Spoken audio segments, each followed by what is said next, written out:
ficar em pé e vamos adorar a Deus. Ele é digno de louvor, honra e glória para todos sempre. Eu adoro o teu nome, ó Senhor, porque o Senhor é poderoso.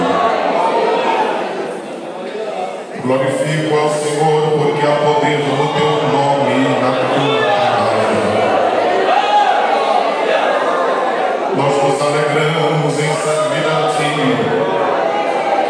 porque enquanto o Senhor tem propósito na vida de alguém, o Senhor não conhece nenhuma enfermidade que seja letal. E ainda que seja, o Senhor é Deus que ressuscita dentre os mortos. Senhor, eu quero tão somente agradecer a ti nesta noite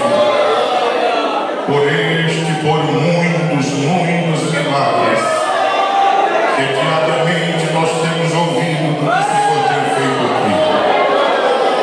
Eu quero te suplicar e te agradecer nesta noite pela vida de todo este povo que está aqui, porque todos deixarem os seus lares em uma quarta-feira, segunda-feira, para virem à tua casa como estamos aqui, é também milagre da tua parte.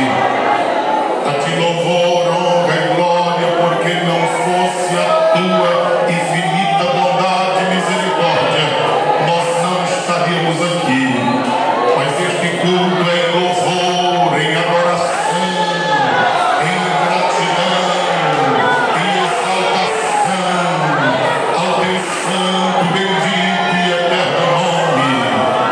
E há alguém neste momento em que nós oramos dizendo: Senhor, e eu como é que eu fico? E a minha vida como é que fica?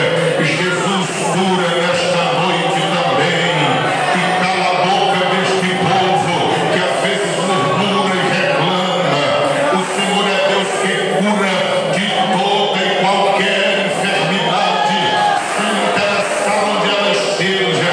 E a tua igreja nesta hora ora, confiando na tua palavra e ordenando a toda sorte de enfermidade que deixe o teu povo, para que nós estejamos livres para adorar o teu nome nesta noite e render ao Senhor louvor e adoração, porque somente o Senhor é digno.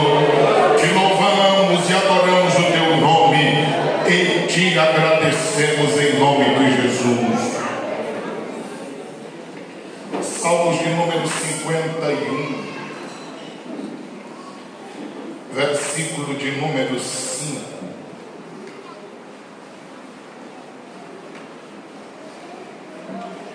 A Bíblia Sagrada diz-nos o seguinte: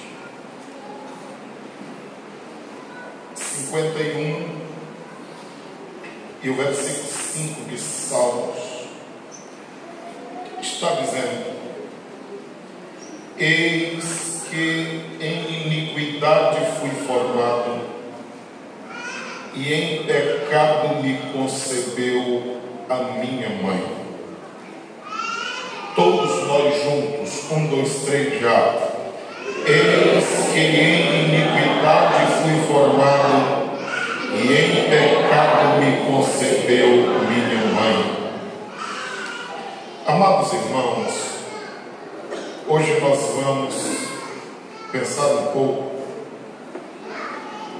subordinado a este tema: a origem da imperfeição familiar. Às vezes, a gente fica procurando um culpado em meio às adversidades, às desavenças, às más compreensões que existem em meio às famílias. Todos nós sabemos que é um patrimônio maravilhoso que Deus concedeu a todos nós, a família. E também é verdade que tudo que o adversário quer é destruir a família de cada pessoa. E às vezes, se nós não vigiarmos, não tivermos cuidado, nós poderemos contribuir muito para a destruição da nossa própria família. Quando eu olho para esses salmos, quando Davi pecou e arrependido ele confessa o seu pecado, uma das características que Davi tinha era que ele nunca procurava um culpado. Ele sempre assumia a responsabilidade das suas atitudes. A Bíblia diz que Davi era um homem segundo o coração de Deus, mas não diz que ele era um homem perfeito. E porque não era perfeito, também falhou. Agora, se nós pegarmos os bem-feitos de Davi e a falha que ele teve em sua vida, se nós não fôssemos seres humanos, talvez nós não lembraríamos do que de ruim ele fez. Porque uma das características lindas que eu acho na vida de Davi, e tenho isso como exemplo para a minha vida, é que no momento melhor da vida de Davi, no momento que ele estava mais rico, no momento que ele tinha mais nome, mais status, mais tudo, no momento que ele estava bem, a lembrança de Davi foi de construir um templo para adorar o nome do Senhor. Ao tempo que muitas pessoas, quando estão bem, esquecem-se de Deus, Davi, no melhor momento da sua vida, ele disse: eu já sei, eu tenho uma ideia, eu vou fazer um templo para adorar a Deus. Só que Deus não quis. Aí a outra atitude dele é mais bonita ainda, ao meu ver. Porque o profeta disse: se a ideia é construir um templo é coisa boa, então construa. E aí Deus chama o profeta e diz: quem foi que te mandou Davi construir templo para mim? Eu quero. E um templo será construído, mas pela mão de Davi não.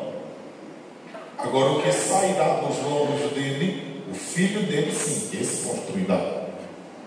Isso não mudou absolutamente nada na vida de Davi.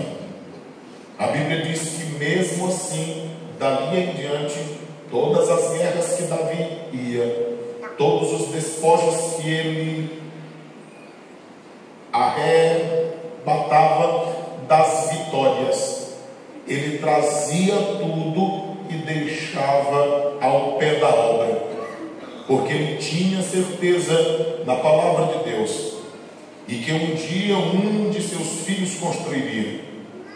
E todos sabem que foi Salomão.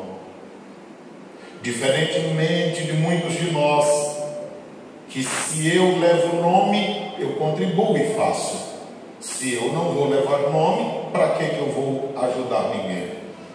Davi agiu diferentemente. Mas Davi, como homem, também falhou. E no momento de falha, quão terrível foi a falha. Todos nós sabemos que Davi, como um líder, grande líder do reino, das pessoas, mas quando se tratava de um chefe de família, de um líder de família, Davi fracassou muito também. Ele era apenas um homem, porém, segundo o coração de Deus. Mas Davi tem convicções de que assim o era. E nesses salmos, quando chega no versículo 5, ele diz: em iniquidade fui formado. Ele está lembrando do pecado original. E ele diz ainda: e em pecado me concebeu a minha mãe. É verdade que Davi, ao nascer, não era um pecador, era apenas uma criança inocente. Mas o pecado dos nossos pais lá no Éden atingiu a toda a raça humana. Eu não tenho nenhuma sombra de dúvida que é daí que se origina toda a imperfeição familiar. Porque nenhum de nós somos perfeitos. E todos nós pertencemos ou temos uma família. Davi tem essa convicção reportando-se ao pecado original, ao pecado dos nossos primeiros pais. E para isso eu quero me convidar para nós darmos uma olhada em Gênesis, capítulo de número 1, que é muito conhecido da igreja, e contemplarmos o que diz no capítulo 1, o versículo de número 27. Olha o que diz o texto: e criou Deus o homem à sua imagem, e a imagem de Deus o criou, macho e fêmea os criou. É verdade que Deus não tem aparência física, porque Deus é Espírito. Mas nós sabemos que essa imagem, a semelhança de Deus, está falando dos seus atributos morais, que Ele impregnou em cada um de nós.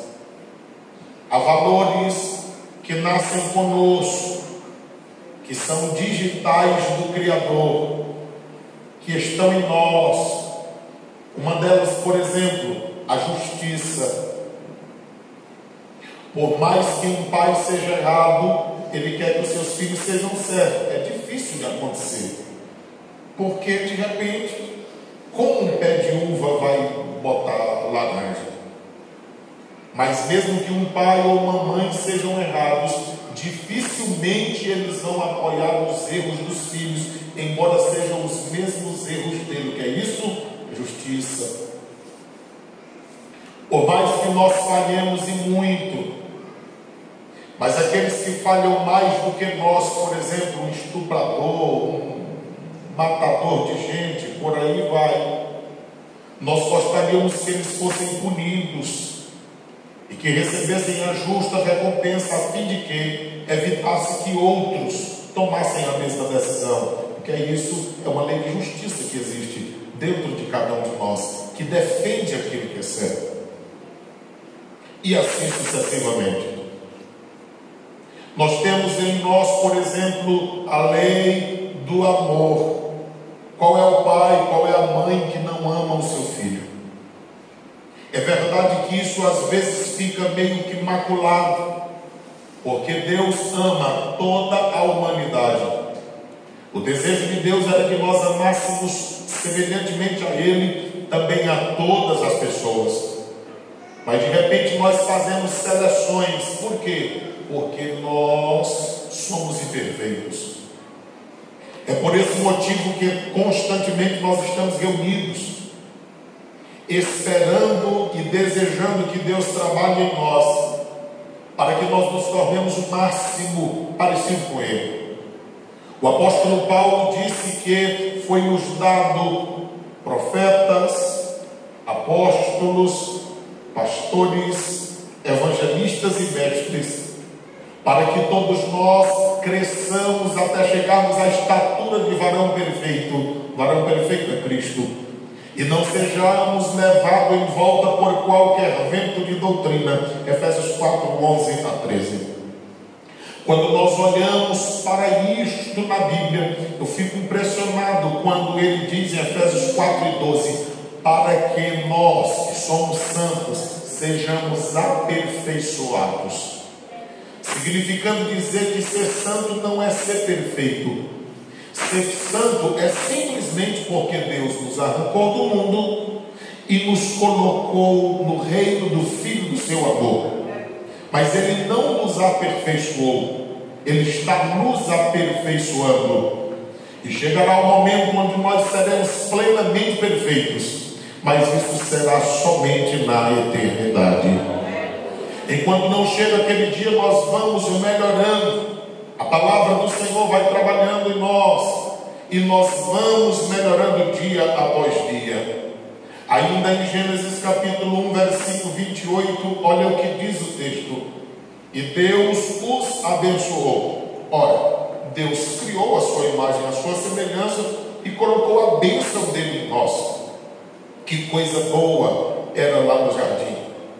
E Deus lhe disse: frutificai, multiplicai-vos e enchei a terra.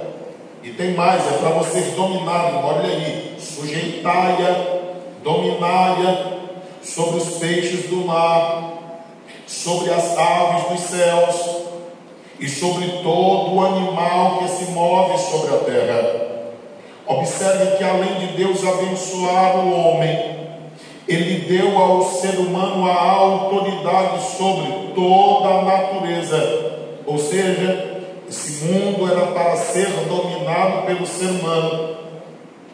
Mas o inimigo é tão mau que após fazer pecar o primeiro casal, e o primeiro casal não se arrependendo quando por Deus foram confrontados, o pecado passou a toda a humanidade, de uma forma tal que o ser humano hoje, ao invés de dominar todo o ambiente onde mora, ele acaba sendo dominado por uma pedra de crack, acaba sendo dominado pelo cigarro mal cheiroso, acaba sendo dominado pelo álcool, acaba sendo dominado por práticas sexuais ilícitas, de forma tal que há pessoas que choram e lamentam porque gostariam de serem livres, mas não o são.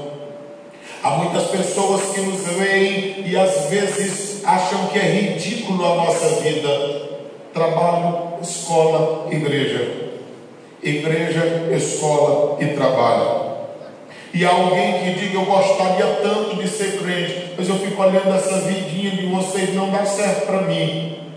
O que as pessoas não compreendem é que tudo que elas fazem lá no mundo, na sua maioria, é porque são escravos.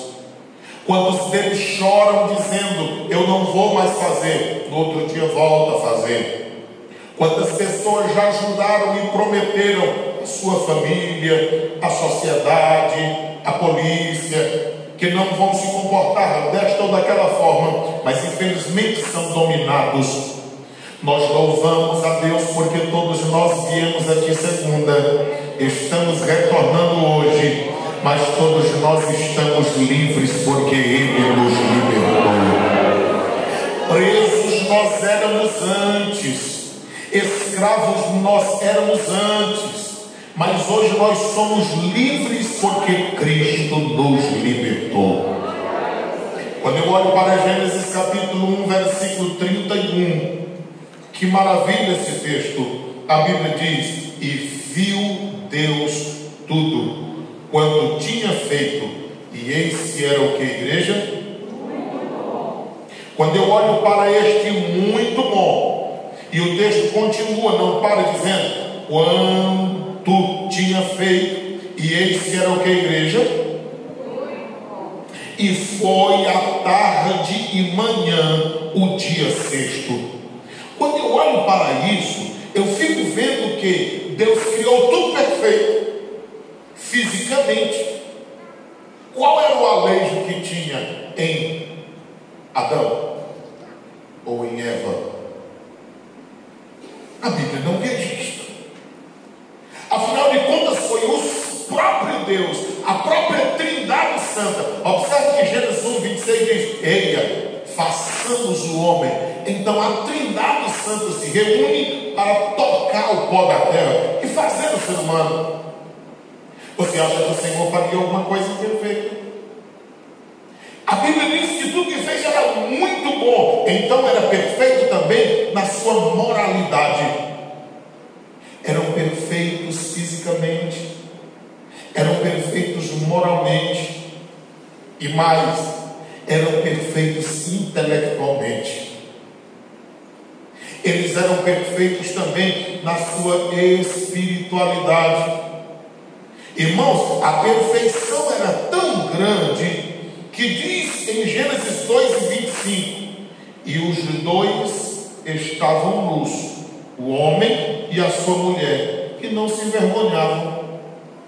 Era um momento de inocência e de tranquilidade tão grande que não havia problema, embora estivessem nus, mas era tudo muito natural. Quando eu olho para esse sistema de perfeição, eu preciso recorrer com os irmãos a Eclesiastes. no capítulo de número 7, e o versículo de número 29, conhecido da igreja. 7 e 29 de Eclesiastes diz assim: vede isto, não somente achei que Deus fez ao homem de que forma? Mas ele buscou o quê? No princípio era retidão, foi assim que Deus fez. Mas o ser humano nunca está conformado. Isso é desde o princípio. Leia o que diz em Romanos, no capítulo de número 5, para que nós possamos fundamentar o que nós estamos dizendo aos irmãos.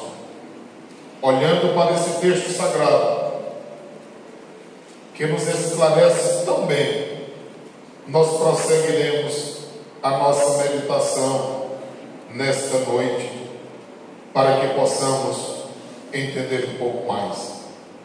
A Bíblia Sagrada diz em Romanos, capítulo de número 5, e o versículo de número 12, de uma forma muito clara: pelo que como por um homem entrou o pecado aonde? E pelo pecado também entrou a morte, assim também a morte passou a todos os homens, por isso que todos pecaram. Ao olharmos para esse texto da Bíblia Sagrada, nós começamos a compreender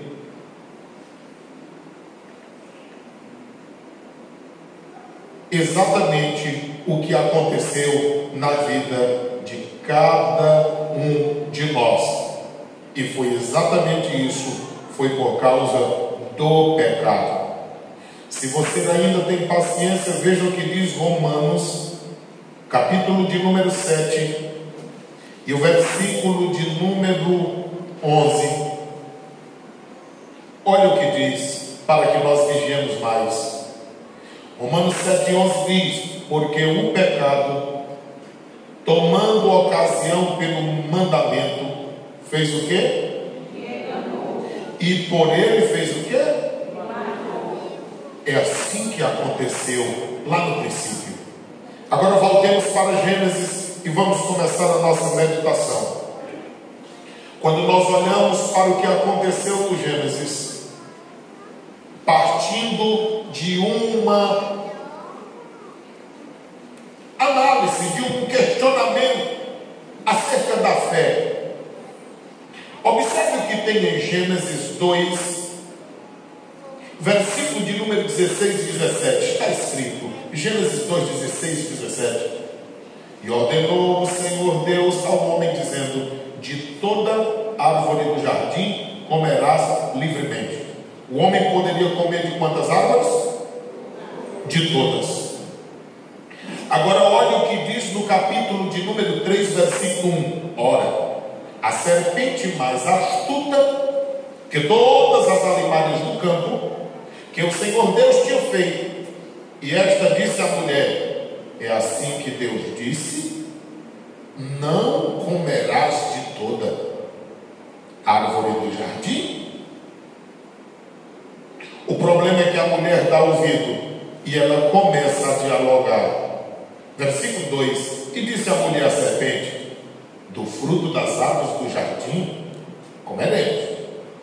Agora, do fruto da árvore que está no meio do jardim, disse Deus: não comereis dele. Olha a falta de atenção dela. Nem nele tocareis. O Senhor não falou acerca disso. Ela poderia passar o dia todo analisando o fruto, não poderia, era comer, segundo o que está prescrito na palavra. Mas o texto diz: para que não morrais. Lá vem a serpente de novo, versículo 4. Então a serpente disse à mulher: certamente não morrereis. Irmãos, lembre-se sempre disso. A palavra de Deus é palavra de Deus na boca de um servo fiel a Deus e na boca do próprio Deus. A palavra de Deus na boca do diabo ou de um falso profeta é palavra do diabo. Porque o inimigo nunca usou a palavra de Deus para falar a palavra com toda a veracidade. Ou ele acrescenta, ou ele diminui. Mas ele nunca diz como está, porque isso já seria prejuízo para ele mesmo. Todas as vezes. É por esse motivo que nós devemos ter cuidado, porque não existe maior teólogo, maior mestre do que o próprio inimigo. Agora, tudo que ele usa é para corromper as mentes humanas. Você viu que nós acabamos de ler Romanos 7,11 diz: e ele me enganou, e eu morri. O pecado gera a morte. Quando nós olhamos para o texto sagrado, diz o versículo de número 5: porque Deus sabe que no dia em que dele comerdes se abrirão os vossos olhos e sereis como Deus, sabendo do bem e do mal. Aí ele abre a concupiscência da carne, a concupiscência dos olhos e a soberba da vida. Ele oferece algo em que cresce os olhos dos seres humanos. Você já percebeu que ainda hoje as pessoas têm esse negócio? Dependendo do que as pessoas trabalham, elas têm vergonha de dizer no que trabalham. E nós falamos aqui há poucos dias que o que dignifica a pessoa é trabalhar, sem interessar no que. O que traz um bem-estar à pessoa é exatamente a ocupação, e não a quantidade que ganha.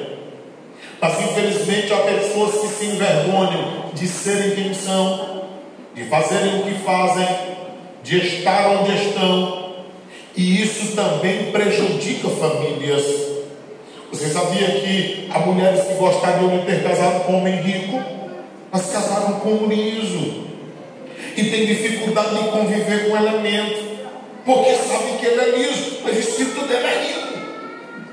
Você sabia que há homens que às vezes se envergonham da esposa que tem, porque gostariam de ter uma mulher mais bela do que o que tem, mas casaram com uma que não é tão bela como ele gostaria, mas a escolha foi dele, e de repente se envergonham dela da mesma forma.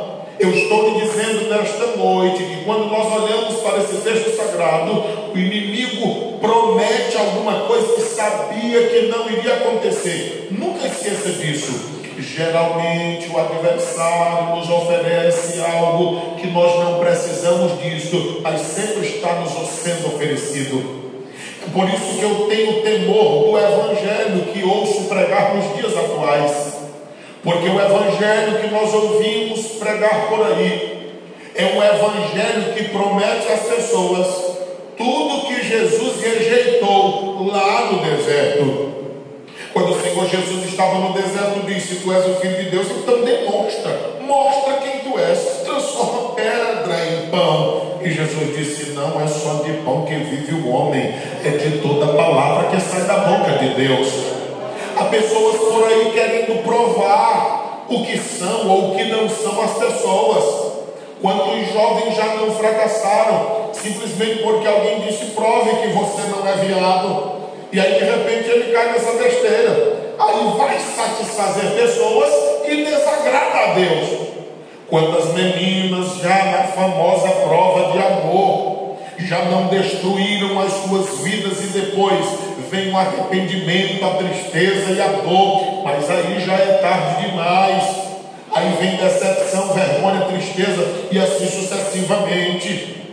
Quantos homens já deixaram seus próprios lares por causa de tentações outras que aparecem, ou até mesmo mulheres que já começaram a flertar nas redes sociais e de repente acabaram com o seu lar. Nós devemos ter bastante cuidado quanto a isso. Tenha muito cuidado, não é proibido. Tudo que Deus tem deixado e tem propiciado a todos nós deve ser algo que nós devemos nos utilizar destas coisas, mas até onde nós não vamos entristecer o Espírito de Deus e nem cortar a nossa comunhão com Deus. Aí nós precisamos sim usufruir destas coisas, mas utilizá-las para a propagação do Evangelho, nunca para colocar divisão entre a nossa comunhão e Deus. Mas o texto sagrado diz que lhe foi oferecido.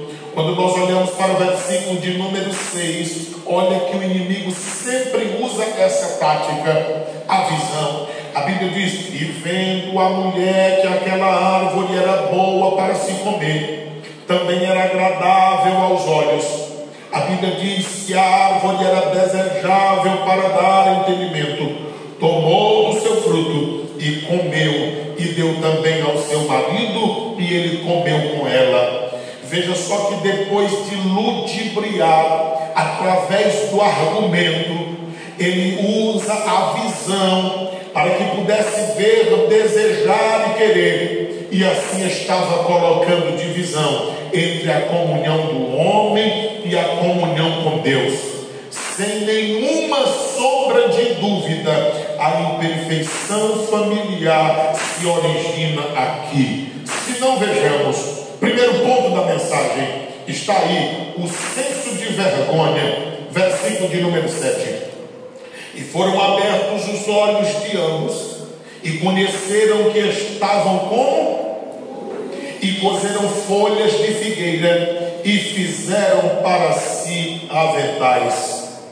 Pasmem, meus irmãos, mas se vocês acreditarem, há casais com dificuldades hoje, por incrível que pareça, porque às vezes não há um contato físico entre marido e mulher. Enquanto quando no namoro havia, ultrapassaram limites e quebraram princípios, enquanto hoje pessoas estão andando seminus, enquanto hoje pessoas estão expondo os seus corpos e suas partes íntimas em mensagens nudes, mas entre casais, há casais que não se conhecem fisicamente. O que eu quero dizer com isso é que a imperfeição nos lares começou, porque assim no capítulo 2, versículo 25, não se envergonhavam, porque era algo natural e inocente. Depois que o pecado entra no mundo, a Bíblia diz que o próprio casal começou a sentir vergonha um do outro. Pior do que isso, é que o pecado em si mesmo, ele traz consigo a vergonha.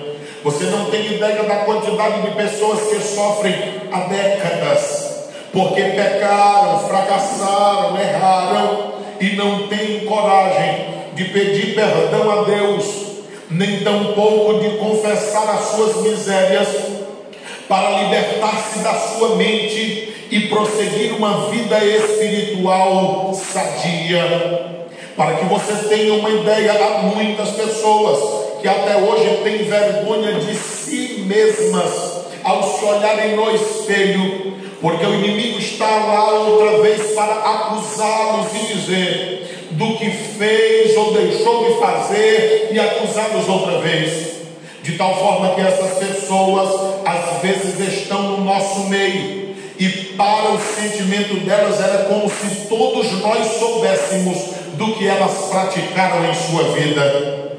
Em segundo lugar, quando eu olho no versículo 8, eu vejo um senso de culpa, senso de culpa, versículo de número 8. E ouviram a voz do Senhor Deus, que passeava no jardim pela viração do dia, e escondeu-se Adão. Olha só, é a culpa que faz com que alguém se esconda, com que alguém procure não apenas esconder o que praticou, mas esconder a si próprio. E a Bíblia diz: e sua mulher da presença do Senhor. O casal se esconde, e eles estavam entre as árvores do jardim. É verdade que aqui está o jardim de Deus, conforme já pregamos em outro momento, a igreja é o jardim de Deus. Todos nós somos considerados como árvores, baseado em João 15 e também em 1 Coríntios capítulo 3 e o versículo de número 9. Mas o que eu quero dizer é que às vezes no meio destas árvores há pessoas clamufadas que falharam e permaneceram nas falhas, de forma que até hoje não conseguiram se libertar delas, e de quando em vez vem a lembrança, e de quando em vez vem uma cobrança. E o Senhor quer que nós entendamos que as origens das imperfeições familiares, ela é gerada exatamente por causa do pecado. Não é o meu irmão que é tão ruim assim, não é a minha irmã que é tão ruim assim, mas o pecado que nos alcançou foi que deturpou aquela imagem que a princípio Deus criou-nos para que divulgássemos a glória e o louvor dele ao tempo em que nós vivêssemos nessa terra. Mas uma vez o inimigo manchando as nossas vestes com pecado, ele lança um senso de vergonha, de culpa, e pior do que isso, ele nos impulsiona à fuga. Você viu que eles se esconderam? Quer ver mais? Versículo de número 9 e 10, terceiro ponto, ele nos incentiva à fuga. Olha o que diz o texto sagrado: e chamou o Senhor Deus a Adão. Por que Adão? Porque era ele o responsável. Foi ele quem recebeu o mandamento diretamente de Deus, e disse-lhe: onde estás? Ora, se o salmista, muito tempo depois, no Salmo 139, ele disse: Senhor, está difícil para mim. Se eu subir no céu, é onde o Senhor mora, mas se eu descer ao inferno, também os teus olhos estarão lá. Se eu estiver em qualquer que seja o lugar, seja escuro ou claro, o Senhor sabe onde está todas as coisas. E depois ele diz: Senhor, é tu que me sondas, tu me conheces pela frente, tu me conheces pela retaguarda, tu me conheces em minha volta. Então eu vou te dizer: sonda todo o meu interior, sonda a minha vida e vê se há em mim algum caminho mau e guia-me pelo caminho eterno. O salmista tinha essa convicção, ele sabia que não era possível fugir, e todos nós sabemos que é impossível fugir. A Bíblia diz em Jeremias, capítulo de número 23, versículo 23 e 24, que Deus não é Deus apenas de perto, mas Ele é um Deus de longe também. E Ele enche o céu completo e enche a terra completa também. Não há quem possa fugir da poderosa mão do Senhor Deus. E quando Ele decide operar, não existe quem possa impedir. Em quinto lugar, o Senhor os confronta. O versículo de número 10, ele disse: eu ouvi a tua voz no jardim e temi, porque não se teme antes de pecar, porque o temor é gerado depois do pecado. Estava nu e escondi-me. É quando o Senhor o confronta. Versículo de número 11: e Deus disse: quem te mostrou que estava nu? Tu comeu da árvore de que ordenei que não comesses? Tudo que o Senhor queria era que Adão se jogasse aos seus pés naquele momento e dissesse: eu pequei mesmo, Senhor, eu falhei mesmo, eu não presto, mas me perdoa. Mas não foi o que aconteceu. Ainda hoje, embora nós tenhamos essa história que está cravada na Bíblia Sagrada e que nós a conhecemos e que a maioria da igreja já leu, porque o ano começou e hoje já é dia 11 e alguém está dizendo: eu vou ler a Bíblia de novo. Então já passou de novo por essa história. Pode ser que não passe de números, mas por essa já passou de novo. É uma história conhecida, mas de repente as pessoas secam e dizem: eu não tenho coragem de falar com Deus, eu não tenho coragem de ler a Bíblia, eu não tenho coragem nem de orar a Deus. Se é aí que nós mais precisamos de Deus, 1 João 2:1 está dizendo: filhinhos, não pequeis. Mas quando isso acontecer, lembrem-se, existe um advogado junto ao Pai. Ele é a propiciação pelos nossos pecados, e não somente pelos nossos pecados, mas pelos pecados de toda a humanidade. Você veio aqui nesta noite, nós viemos aqui nesta noite para nós nos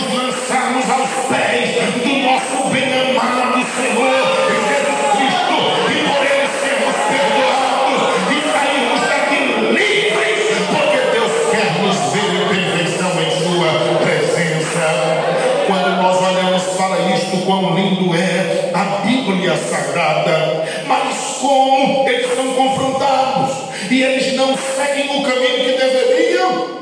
Aí começam as acusações. Quinto ponto, as acusações, versículo 12. Então disse Adão: foi a mulher que tu me destes. Então parece que a culpa é da mulher que levou a pecar, segundo o que nós lemos, e de Deus que deu a mulher para ele. Porque nós sempre temos dificuldade de assumir as nossas culpas. De repente alguém peca e diz: não, é porque essa imagem apareceu no celular. Sim, mas a digital para deletar ou para continuar a ver é sua. A decisão é nossa. É aí onde nós precisamos. E nós temos a palavra de Deus, nós temos o Espírito Santo de Deus. E não me diga que você pecou sem antes ele lhe avisar, porque o Espírito Santo de Deus é como uma lâmpada na nossa vida, que na hora que nós pensamos em pecar, ele já diz. A Bíblia diz assim: foge da prostituição. A Bíblia diz assim: vocês são santos porque foram chamados para a santificação. A Bíblia diz assim: o Senhor não vos criou para a prostituição, mas para viver em santidade. A Bíblia diz assim: porque a vontade de Deus é a vossa santificação. Ora, não existe nenhuma pessoa que tem o Espírito de Deus que peque sem que antes seja avisado. É verdade que é avisado uma vez, duas ou três, e de repente se torna insensível porque não ouve a voz de Deus. Aí depois começam as acusações. Não, a culpa é do pastor que não pregou essa mensagem antes de eu pecar. Não, a culpa é da dirigente da EBD, porque ela não ensinou para mim essa verdade. Ora, a Bíblia está na tua mão, e eu amo ler a Bíblia, principalmente em Romanos 10, 8 a seguir, que está escrito: a palavra não está no céu para dizer que está longe, e também não está nas profundezas para dizer que não alcança. A palavra está perto de ti, está no teu coração. Essa palavra da fé que nós pregamos, uma das coisas que Deus fez foi nos dar uma consciência, e ela está em cada um de nós. Você pode nunca ter lido, você pode nunca ter conhecido, mas se você tem o Espírito de Deus, no mínimo uma dúvida surge antes de você pecar. E a Bíblia diz em Romanos 14, 23, que aquilo que nós não fazemos de certeza, nisso nós pecamos. Nós precisamos tudo que for fazer ser com o amparo da Bíblia Sagrada e o Espírito Santo de Deus dizendo: pode fazer, eu estou contigo, eu vou te dar vitória. Se nós pararmos para ouvir a voz de Deus, nós andaremos melhor. A imperfeição familiar vem por causa do pecado, mas a perfeição vem pelo sacrifício de Cristo na cruz. Quando nós olhamos para a Bíblia Sagrada, sexto ponto da mensagem, nós vemos a perversão da natureza. Capítulo de número 3, versículo 13 a 16. Veja o que está escrito: e disse o Senhor Deus à mulher: por que fizeste isso? E disse a mulher: a serpente me enganou e eu comi. Então a culpa, segundo a mulher, é da serpente, embora eles soubessem da verdade. Versículo de número 14 a seguir diz: então o Senhor Deus disse à serpente: porquanto fizeste isto, maldita serás, mais que toda a besta e mais que todos os animais do campo. Sobre o teu ventre andarás e pó comerás todos os dias da tua vida. Escute isso, essa palavra foi tão pesada que no milênio a Bíblia diz que a natureza dos animais mudarão, mas a Bíblia Sagrada diz que quanto à serpente, ela continuará se rastejando, porque a palavra de Deus. Versículo de número 15: e porém inimizade entre ti e a mulher, entre a tua semente e a sua semente, esta te ferirá a cabeça e tu lhe ferirás o calcanhar. Essa é uma das promessas mais belas, porque se a imperfeição familiar veio pelo pecado, o Senhor já está dizendo: eu não fui pego de surpresa, está preparado um que foi morto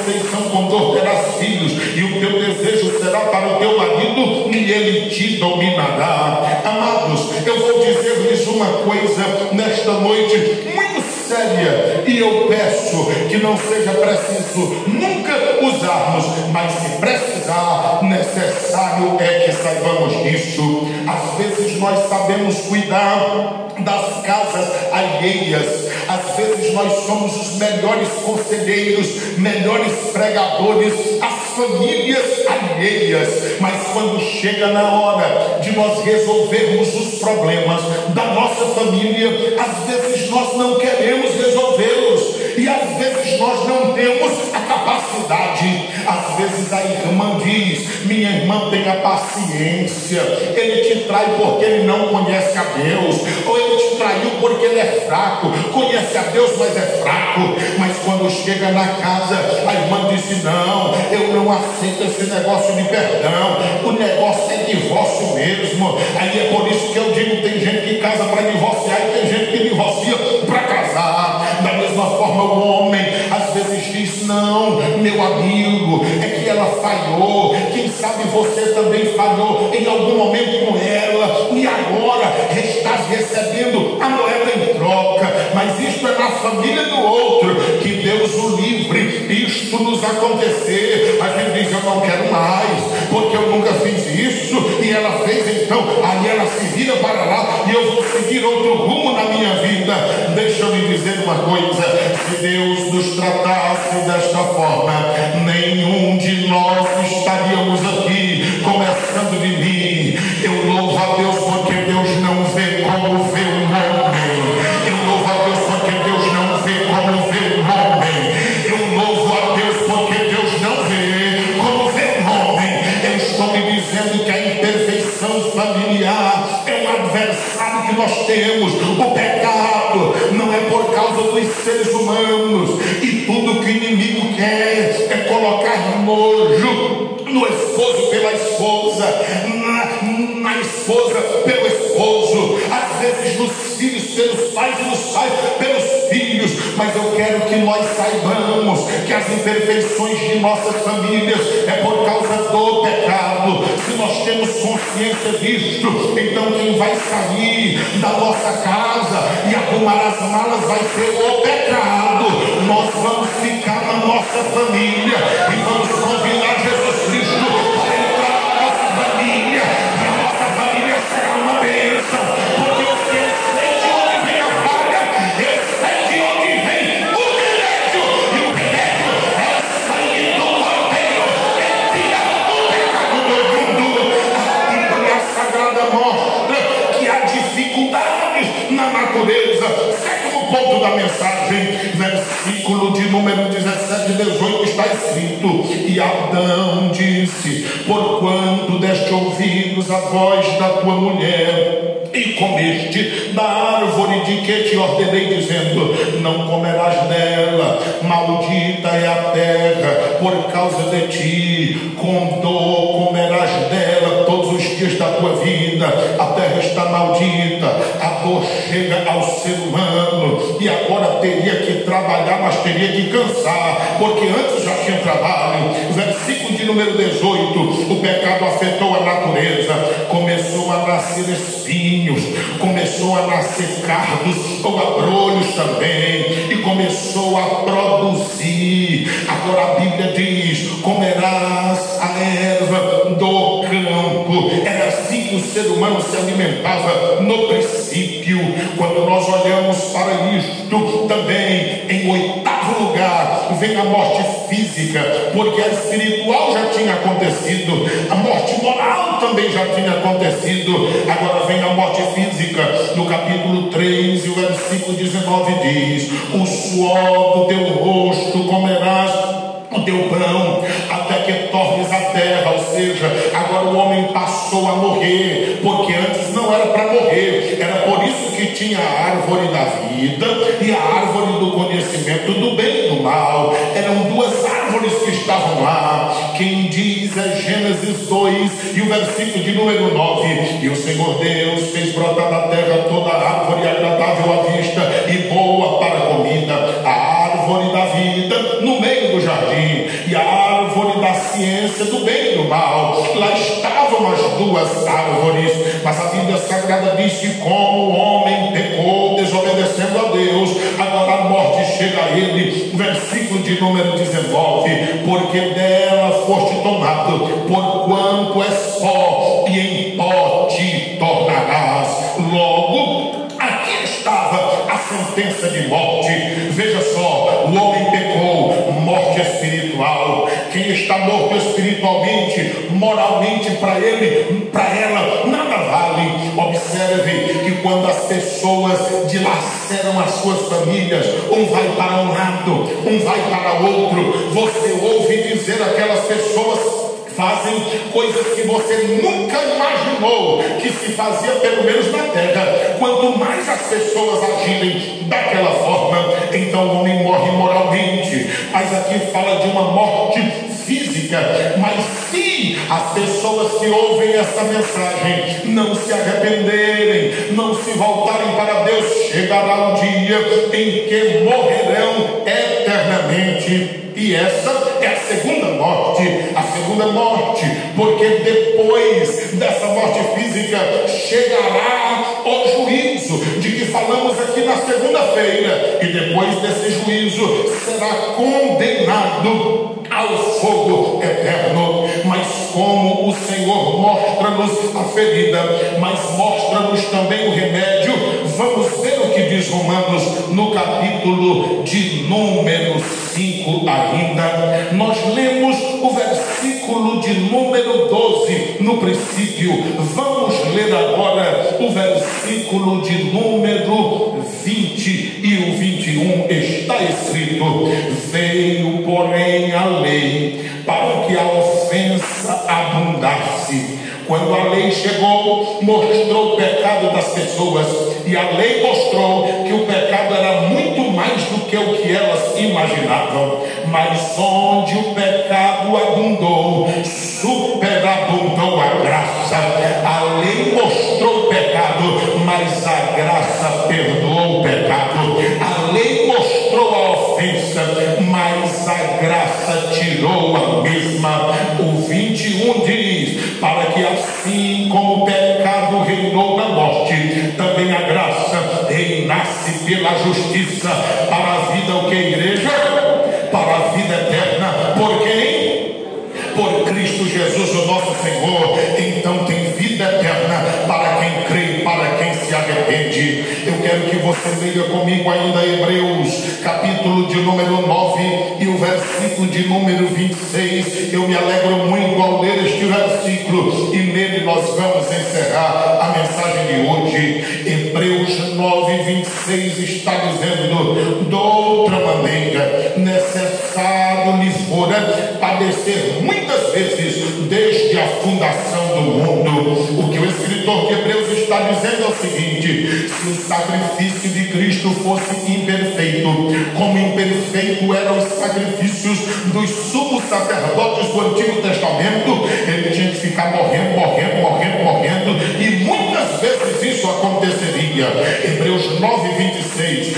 Mas agora, na consumação dos séculos, uma vez se manifestou. Jesus Cristo não precisou morrer mais de uma vez, porque ele se manifestou só uma vez para aniquilar o pecado. Eu glorifico a Deus porque em uma vez que ele se manifestou, ele matou o pecado. Aqui está escrito: ele se manifestou para aniquilar o pecado pelo sacrifício de si mesmo, sem nenhum pecado. Jesus foi à cruz, e na cruz ele estava dizendo: eu destruo o pecado aqui, encerra a história de pecado aqui. O pecado morreu, mas Jesus Cristo está vivo. E por que nós pecamos ou somos tentados a pecar? Por causa deste corpo do pecado, desta matéria do pecado.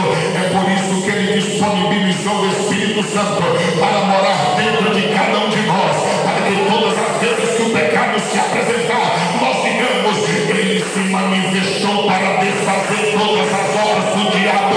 Fique de pé nesta noite. Ele se manifestou porque conhecereis a verdade, e a verdade vos libertará. Se pois o Filho vos libertar verdadeiramente, sereis livres. Ele se manifestou manifestou, porque Deus amou o mundo de tal maneira que deu seu Filho unigênito para que todo aquele que nele crê não pereça, mas tenha a vida eterna.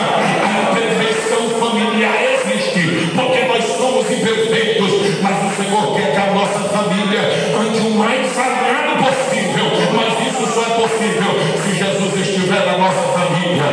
Eu não quero dizer que quem não é crente não vai ter uma família melhorada. Você terá, porque essa palavra é viva e eficaz. E se você está ouvindo esta palavra, está aplicando essa palavra, você percebe o quanto já melhorou na sua vida. Agora, a plenitude da melhoria, você precisa de Jesus Cristo de Nazaré. E se você quer recebê-lo nesta noite, venha. Ele quer salvar a sua vida, Ele quer mudar você, Ele quer tirar todas estas imperfeições, todas estas arestas e colocar o Espírito Santo dele para que nós vivamos em plenitude de alegria dentro do nosso lar. Deixa eu lhe dizer uma coisa, irmãos, esse negócio de ciúmes, está na hora da gente tirar isso da nossa família. Esse negócio de desconfiança, já está na hora de nós tirarmos isso da nossa família. Esse negócio de infidelidade, nós não precisamos disso. Esse negócio de adultério e prostituição, seja virtual, seja físico, nós não precisamos disso. Igreja do Deus vivo, o Senhor quer que nós tenhamos compromisso com Ele, porque uma igreja avivada, ela desfruta desses benefícios de Cristo que foi realizado na cruz do Calvário, porque nós somos a família de Deus e nós fazemos parte dessa família. Logo, nós temos que viver melhor, uma vez que nós conhecemos onde se originam as imperfeições familiares. Tem alguém nesta noite que deseja entregar a sua vida a Cristo? Tem alguém nesta noite que precisa de uma ajuda em alguma área da vida e gostaria de receber uma oração específica? A mensagem é reflexiva. A atitude é pessoal, mas a mudança quem faz é Deus. Porque dificuldades existem, só depende de uma posição nossa, só depende de uma iniciativa nossa. Às vezes falta o domínio próprio, às vezes só falta analisar um pouco mais antes de agir, às vezes só falta perguntar a Deus o que fazer nas horas mais difíceis. E aí depende de cada pessoa. Depende de nós se nós vamos só enviar conselhos ou se nós vamos dizer: espera aí, se Deus me usou para aconselhar alguém, eu vou usar o conselho que Ele me deu para dar a alguém e vou aplicar na minha vida, porque se dá certo na casa do vizinho, vai dar certo também na minha casa. Porque se deu certo para alguém e o Senhor está edificando alguma vida, o Senhor também edificará a minha vida e a minha família. E a palavra é muito clara onde se origina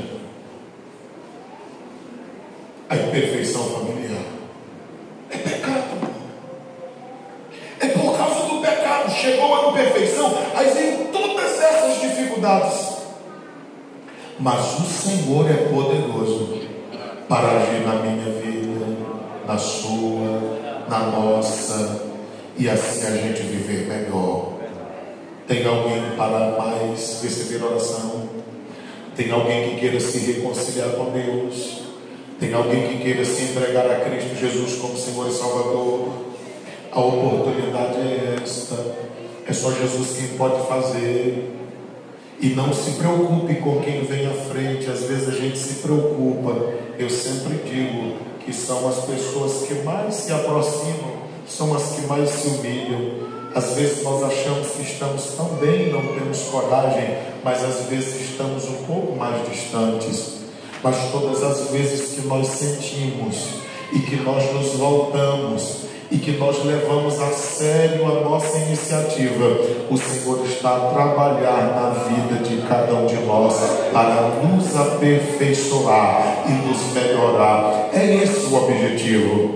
Tem mais alguém nesta noite? Nós vamos encerrar. Pai querido e eterno, nós louvamos ao Senhor pela sua palavra. Nós temos plenas convicções de que mais uma vez a sua bondade e misericórdia tem se revelado para conosco. Meu Deus, o que nós queremos é não ser ouvintes esquecidos. Nós queremos ouvir a tua palavra, mas queremos que ela fique morando dentro de cada um de nós.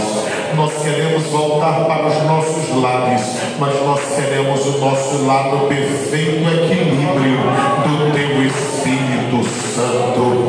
Ó Deus de Israel, nós queremos ver milagres, nós queremos ver maravilhas, nós queremos ver batismo no Espírito Santo, cura divina, mas tudo começa com o conserto do altar, tudo começa com renovação de aliança, tudo começa quando nós nos dispomos a nos humilhar e a buscar a tua face. É por isso que nós pregamos, é por isso que nós convidamos e ainda insistimos, porque nós acreditamos no poder da tua palavra. E embora vindo muita gente, quantas não são as pessoas que depois de um culto como esse dizem: eu perdi a oportunidade, eu deveria ir, porque meu coração está cheio de ira, o meu está cheio de ódio, eu estou todo desconfiado, eu estou todo cheio de esquisitice, mas eu creio na tua palavra e eu creio que o teu Espírito Santo trabalha na vida de todos nós, não somente dos que estão aqui, mas daqueles que ouvirão e verão a mensagem depois.